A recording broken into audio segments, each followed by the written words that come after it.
Hello, lovely people. So I just got a late Christmas gift. And as you can see, it's one of these cool little Bittle robots. I don't want to try and pronounce that, but Petoi, I guess it's a play on IO, input output. Not sure. But anyway, yeah, I don't know all that much about it. I just cracked it open and took out all the parts from the box. I just wanted to show you all that, yeah, we've got a cool another robot project to work on. This is really what inspired me to build Nova, which you've all may have seen my videos on.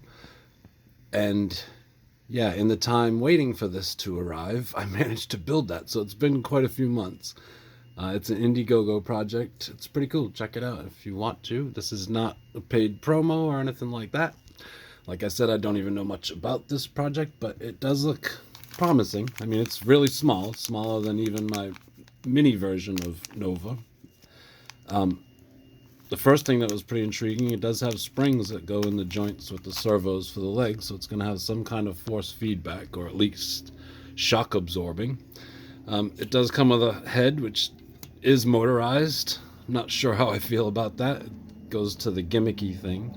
Here are all the leg parts that come with it. Even these rubber bushings, which I'm curious how they work. I'm assuming the spring probably goes in that little pocket there for even more shock absorbing. They have their own servos, which I'm assuming is really just because they've had the cables custom lengthed. So there's no need to cut or resize them yourself. There's two different sizes. The longer ones would obviously be for the knee motors. And they are full Metal Gear, which is cool. And the case even seems to be metal, which is really nice.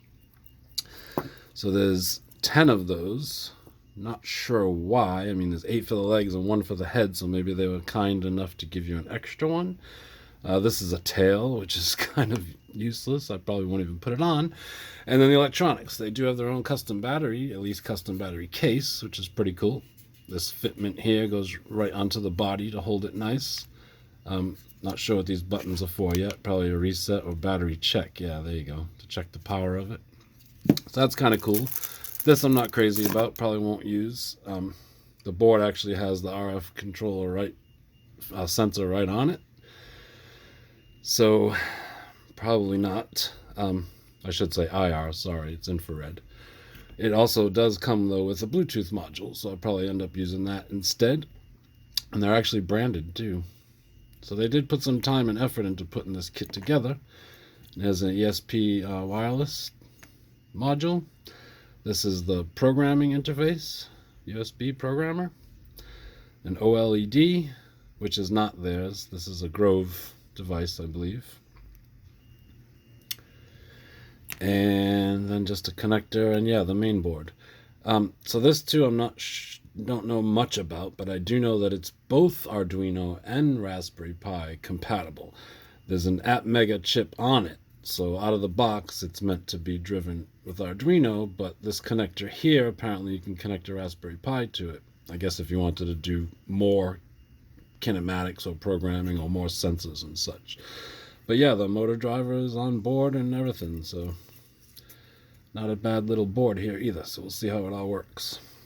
So yeah, there's a new project. So I'm going to put this guy together and then probably do another video to show you all how it worked out and how operative it is. Fun stuff.